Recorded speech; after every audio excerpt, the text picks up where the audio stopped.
Gravitational field and potential due to solid sphere ये आज का टॉपिक है। और इससे पहले एक टॉपिक में हम लोगों ने पढ़ा था कि अगर कोई शेल है,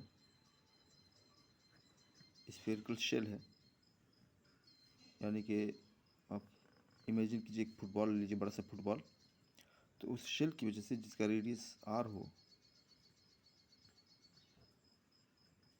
और इसके सेंटर से बाहर कहीं कोई पॉइंट है पी,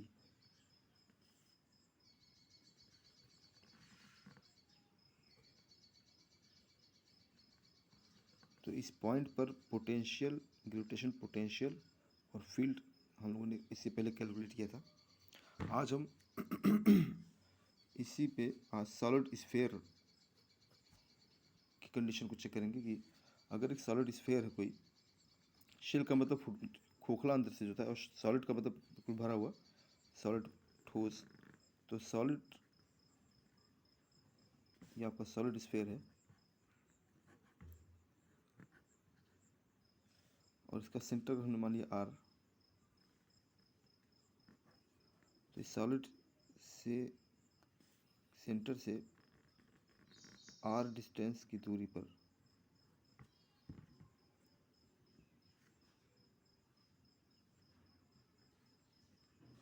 पी पर पोटेंशियल और फील्ड कितना होगा। तो आज हम लोग इसको कंडीशन को चेक करेंगे। स्फीयर की वजह से किसी पॉइंट पर पोटेंशियल, ग्रेविटेशनल पोटेंशियल और फील्ड कितना होता है।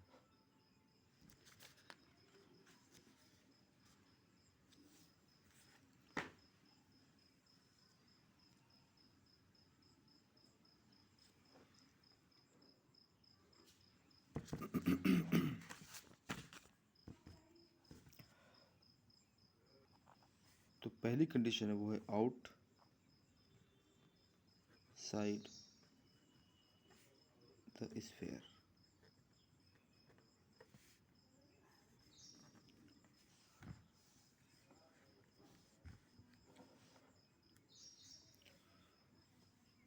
तो इसको करने के लिए हम ये एज्यूम करते हैं कि हमारा जो सॉलिड स्फीयर है वो कई कॉन्सेंट्रिक शेल से मिलकर बना हुआ है। यानी कि इसका ये सॉलिड हो गया और इसमें की जो कई अंदर के शेल हैं इसके उससे मिलकर बना हुआ है। जस्ट लाइक आप इमेजिन कीजिए प्याज, अगर आपने देखा हो तो प्याज जो होता है वो उसमें कई परतें होती हैं।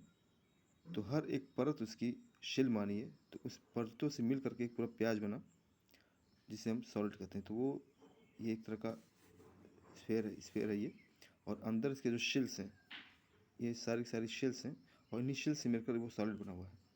अब इस सेल के सेंटर से सभी सेल का सेंटर एक है और यहाँ से आउटसाइड किसी पी पॉइंट पर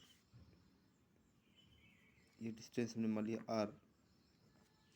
तो इस पॉइंट पर हमको पोटेंशियल और फील्ड निकालना है। अब ये हमने मान लिया कि जितने भी शेल्स हैं सबका मास अलग अलग है, m1, m2, m3, m4, इस तरह से अलग अलग मास हैं सबके सर शेल के। चूँकि सेंटर सबका एक है तो इस सेंटर से पॉइंट के बीच की डिस्टेंस आर रहेगी। तो ये इस पूरे सॉलिड की वजह से जो इस पॉइंट पर ग्रेविटेशनल फील्ड आएगा वो सभी शेल जो होंगे उनका कंबाइंड इफेक्ट होगा। तो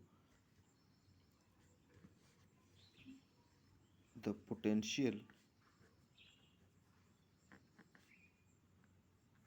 eight point P due to solid sphere is a combined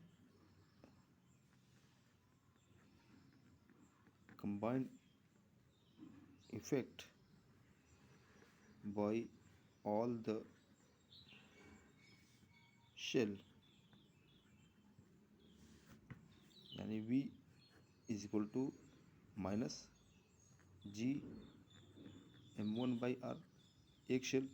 इसी तरह से दूसरा shell m2 by R, m3 by R, इस तरह से हम करते चले जाएंगे जितने शेल होंगे। माइनस G/R सेम है, M1 plus M2 plus M3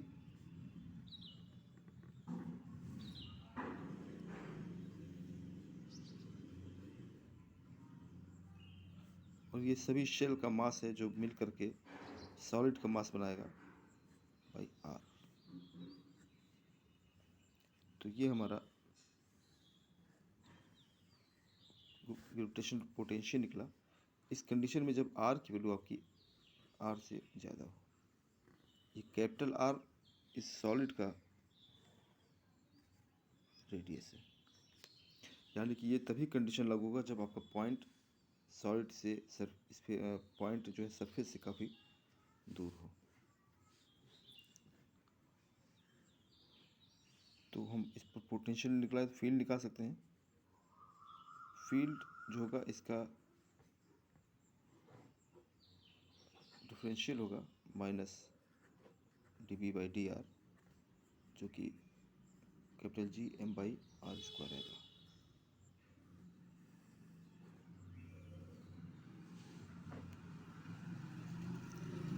ये कंडीशन ग्रेविटेशनल शेल से मैच कर रही है सॉलिड सेल से। दूसरा केस एट द सरफेस।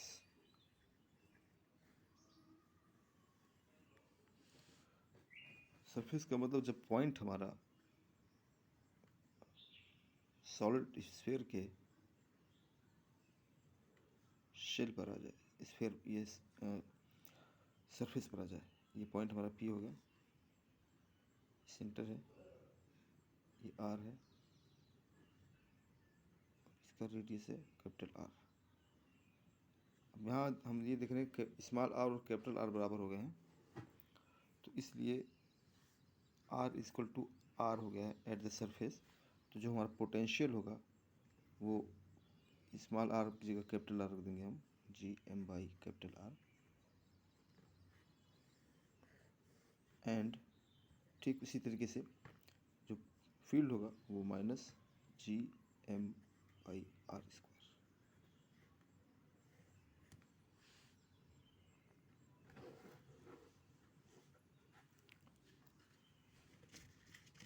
आखिरी कंडीशन जब हम किसी पॉइंट को सॉलिड स्फीयर के अंदर ले आते हैं तो किसी इनसाइड पॉइंट पे पोटेंशियल और फील्ड कितना होगा। ये थोड़ा अलग हटके है और टेक्निकल है, थोड़ा सा कैलकुलेशन इसमें। तो तीसरी कंडीशन है C इनसाइड द स्फीयर।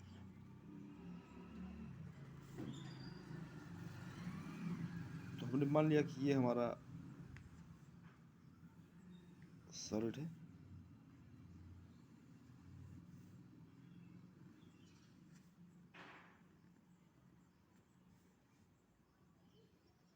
और सॉलिड में किसी पॉइंट अनसाइंड पॉइंट P पर, इस पॉइंट पर हमको इस पूरे सॉलिड की वजह से पोटेंशियल और फील्ड निकालना है।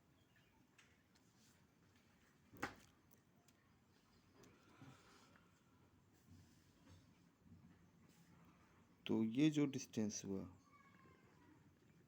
यहाँ से लेके यहाँ तक, सेंटर से लेके सरफेस तक, ये तो कैपिटल R हो गया।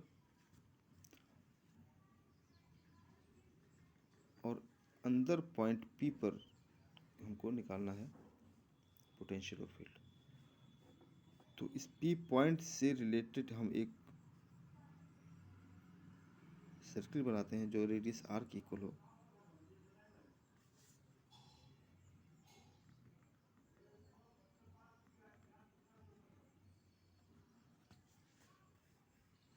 और इसका रेडियस हमने R ले लिया, ये R है, स्मॉल r है।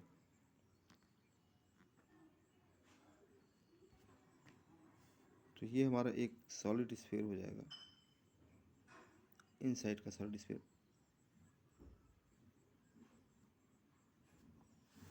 तो अब यहाँ पर हमको जो निकालना है फील्ड पॉइंट P पर, वो दो केसेस पे डिपेंड करेगा। नंबर एक, ये पॉइंट इस पूरे सॉलिड को दो पार्ट में डिवाइड करता है, एक इनसाइड एक आउटसाइड। तो ये अंदर का जो हुआ वो इनसाइड हो गया और ये वाला होगा ये आउटसाइड हो गया। इस पॉइंट से आउटसाइड पर ये पूरा मास है और इस इनसाइड इसके इनसाइड में ये मास है। तो हमको जो निकालना है वो दोनों की वजह से निकालना है। इस पॉइंट पर इनर और आउटर दोनों की वजह से पोटेंशियल और फील्ड होगा। तो अगर हम ये मान लें कि जो अंदर वाला जो सॉलिड है इसकी वजह से पोटेंशियल V1 लगता है और बाहर वाले की वजह से पोटेंशियल V2 लगता है, तो टोटल पोटेंशियल इस पॉइंट पे V1 प्लस V2 होगा। तो सबसे पहले हम ये V1 निकालेंगे और ये पॉइंट V1 के लिए इस आउटर साइड को अगर आप नेगलेक्ट कर दीजिए तो आपको ये सॉलिड स्फीयर दिखाई देगा और जिसके सरफेस पर हमको पोटेंशियल निकालना है। तो इसको निकालने के लिए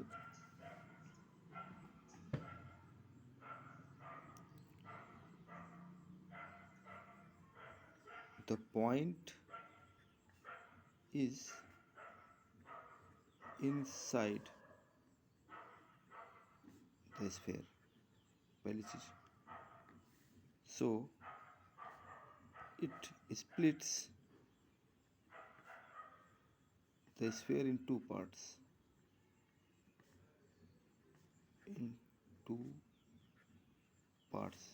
inner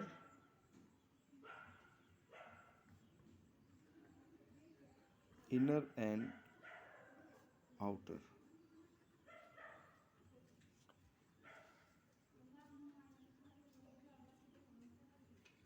The total potential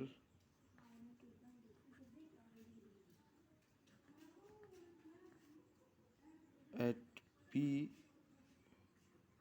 will be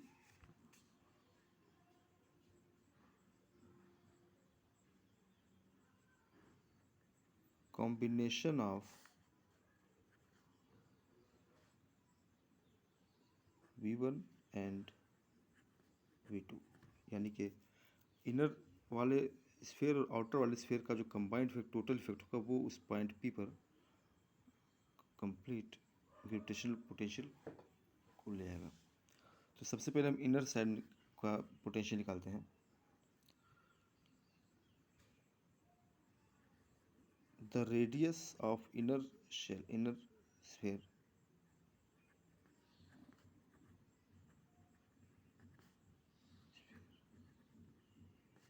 R है, स्मॉल r है। तो इसका वॉल्यूम कितना होगा? Volume of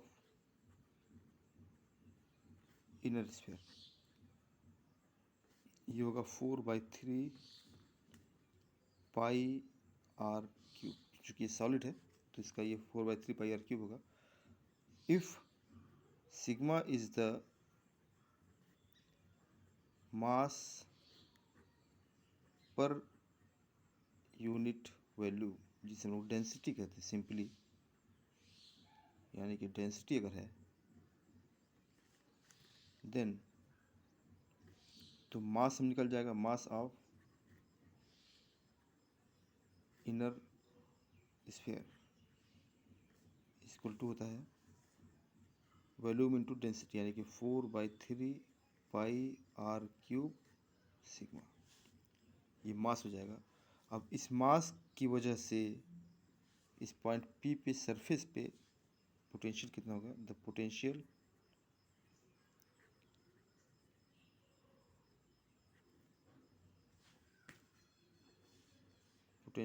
eight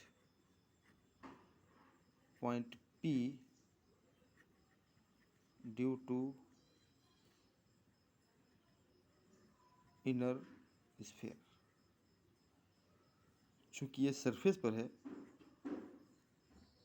inner sphere के सरफेस पर ही पॉइंट है, तो यहाँ पे सरफेस वाला फॉर्मूला हम लगा देंगे जो कि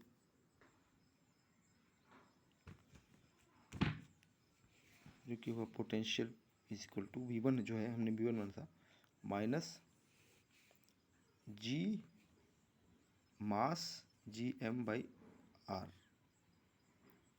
पाई R cube sigma by are.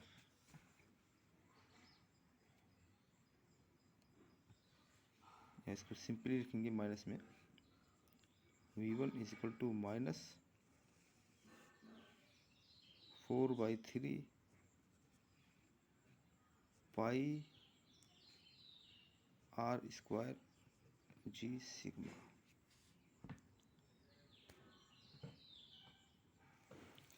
ये हमारा हो गया क्वेश्चन 1, यानी कि इनर स्फीयर की वजह से जो पोटेंशियल निकला वो ये है। अब हम आगे निकालते हैं बाहर की वजह से पोटेंशियल। तो बाहर की वजह से जो पोटेंशियल को निकालना है वो इस निकलेगा कि ये जो हमारा शेल था, स्फीयर था,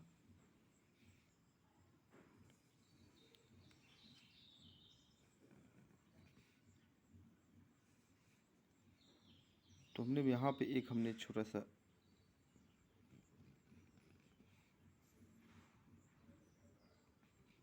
हमारा इनर था, ये हम निकाल चुके हैं। बाहर के लिए अब जो आउटर साइड बचा, इस आउटर साइड के लिए कैलकुलेट करने के लिए हमने एक छोटा सा शेल ले लिया जिसकी थिकनेस dx है और जो सेंटर से इसकी डिस्टेंस है वो x है। तो एक छोटा सा शेल लिया,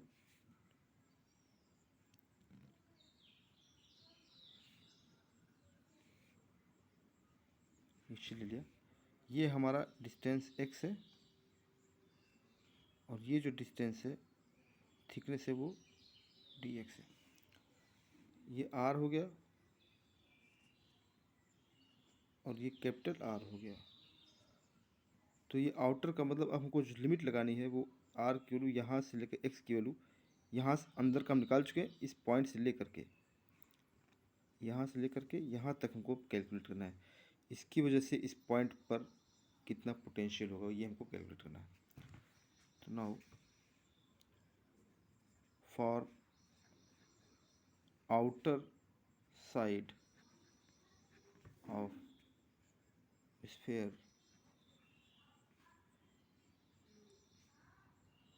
a shell is considered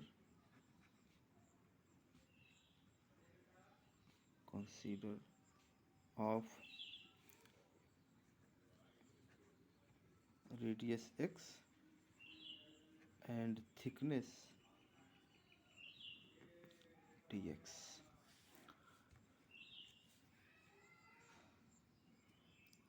तो चूँकि रेडियस इसका x है और ये एक सॉलिड शेल है इनसाइड से, तो इसका जो वैल्यू एरिया होगा,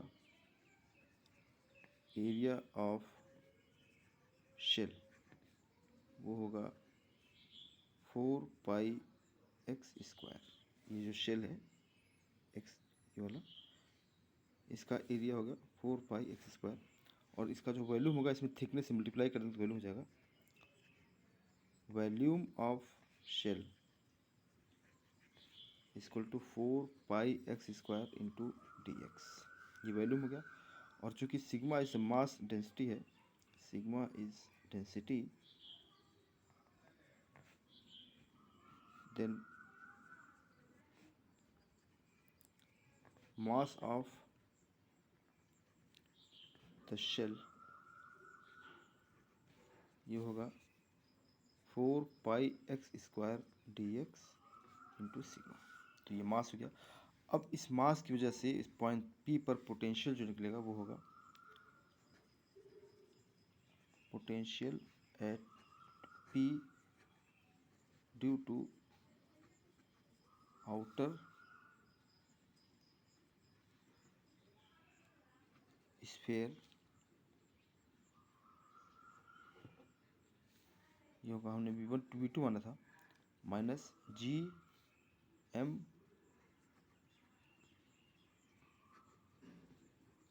बाई डिस्टेंस x।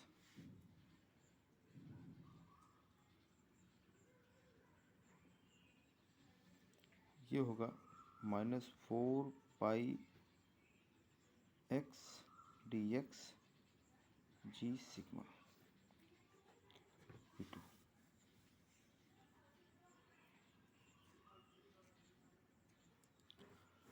अब हमको कैलकुलेट करना है x की वैल्यू। x की वैल्यू इसमें लिमिट कहाँ चेंज हो रही है, x की वैल्यू इनर शेल का हम निकाल चुके हैं, आउटर शेल का निकालना है। तो जो x की वैल्यू है वो इस पॉइंट से इस पॉइंट तक चेंज हो रही है।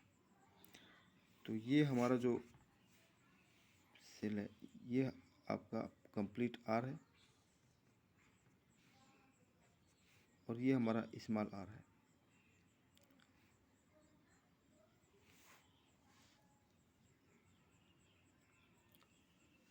तो x की वैल्यू आर से लेकर के, इस आर से लेकर के कैपिटल आर तक घटाएंगे अगर हम, तो इसमें से ये पार्ट निकल जाएगा, ये पार्ट रह जाएगा।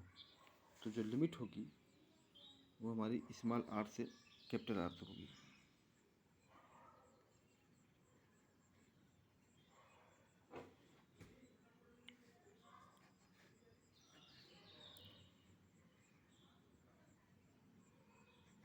V2 इक्वल टू, लिमिट लेंगे हम स्मॉल आर से कैपिटल आर तक, तो 4 pi G sigma x d x. तो ये आएगा V2 equal to minus 4 pi G sigma common है एक्स स्क्वायर बाई 2 हो जाएगा एक्स डी एक्स का, और ये आर कैपिटल आर।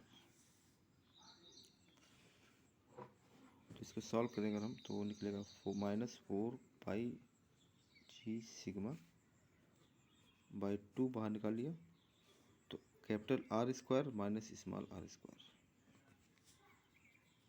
या इसको लिख देंगे 2 pi G sigma r square minus r square. ये V2 निकला।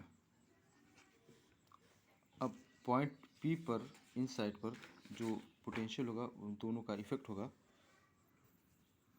Total potential at P V equal to V1 plus V2। जो V1 हमारा निकला था वो था -4/3 pi r square G sigma, और ये जो निकला -2 pi G sigma r square minus r square.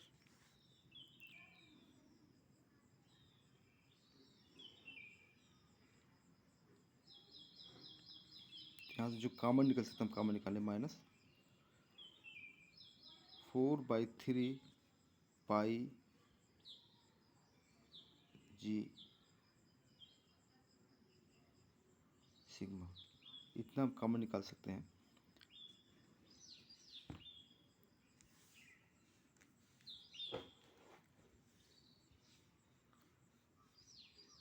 तो यहाँ बचेगा are square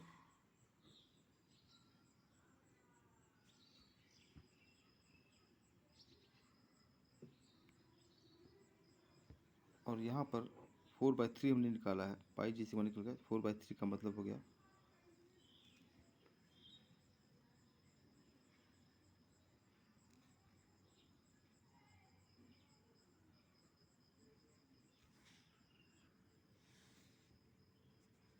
3/2 times r square minus r square.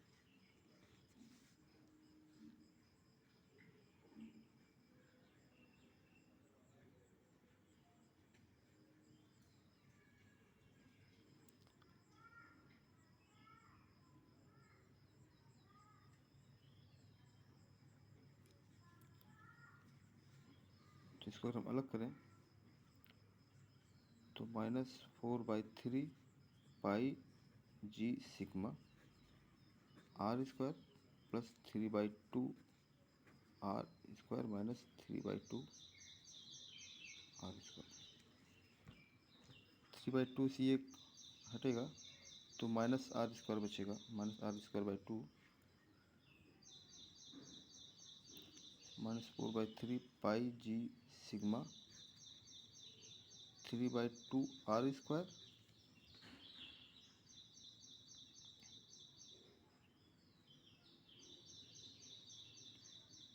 Minus r²/2। यहाँ से 3 2 बाहर ले सकते हैं तो -4/3 g sigma 3r² -r² / 2।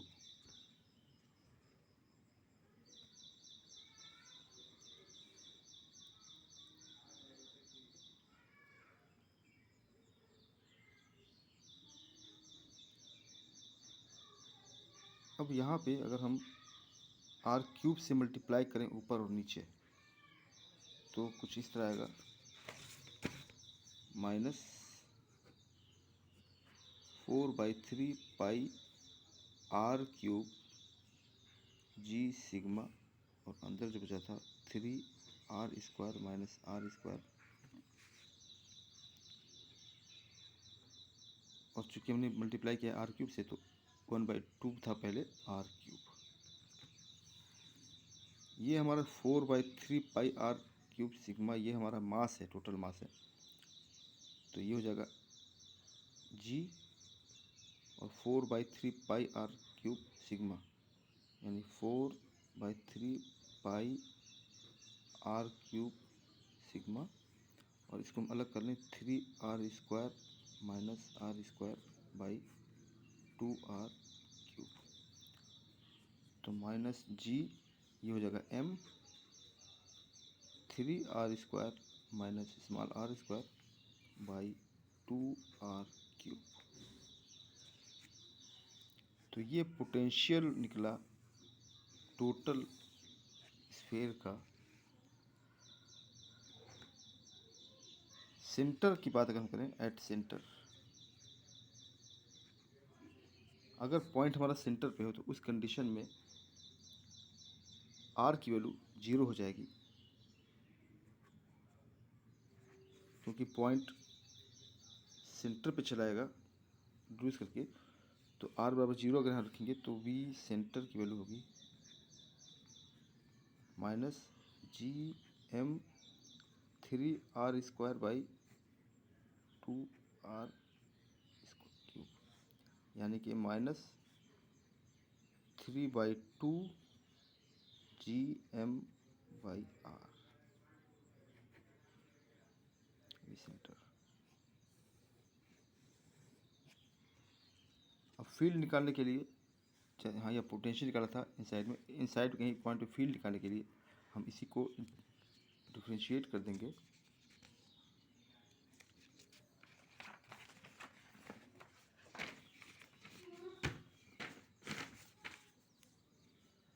Field जो निकलेगा वो -dv/dr होगा,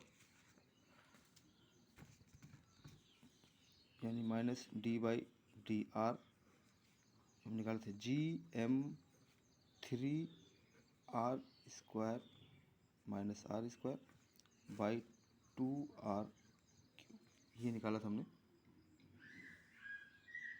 इसमें जो कॉमन निकल है, कॉमन निकालने बाहर।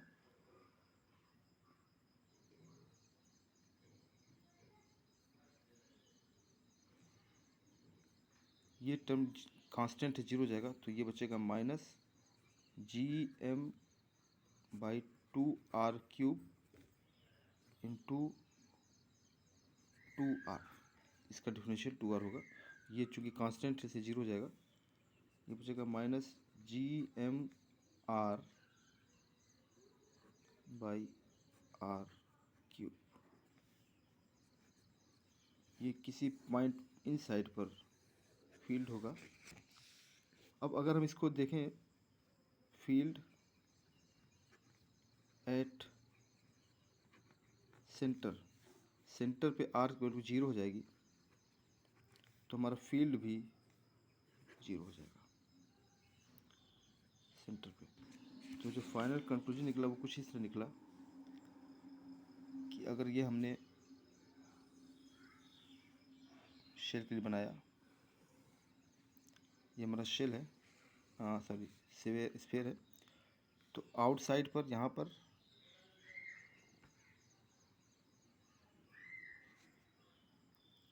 सरफेस पर, इन साइड पर, और लास्ट में सेंटर पर। तो 4 पॉइंट है, 1 2 3 4, यहाँ हम निकाल चुके हैं, यहाँ निकाल चुके हैं। इन साइड के लिए 4 पॉइंट होते हैं, तो यहाँ पे हम निकाल चुके हैं पहले ही। तो इन चारों पॉइंट पर कितना होगा,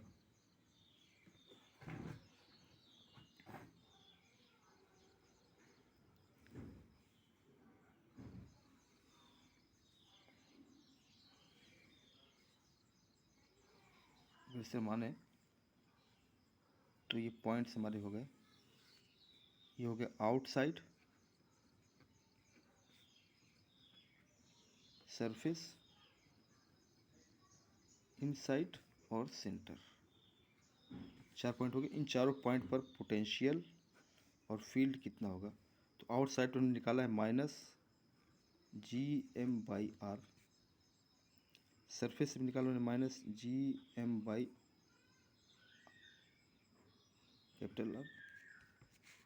इन साइड पर जो हमने निकाला था -GM3R² -R²/2R³, और सेंटर पे जो निकाला था -3/2GM/R²।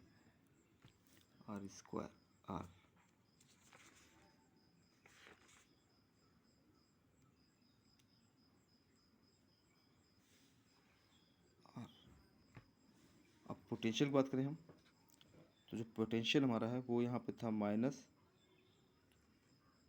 ये पोटेंशियल -G/R था, ये अब फील्ड R², सरफेस पे -GM/R², इन साइड जो पोटेंशियल था वो R की वैल्यू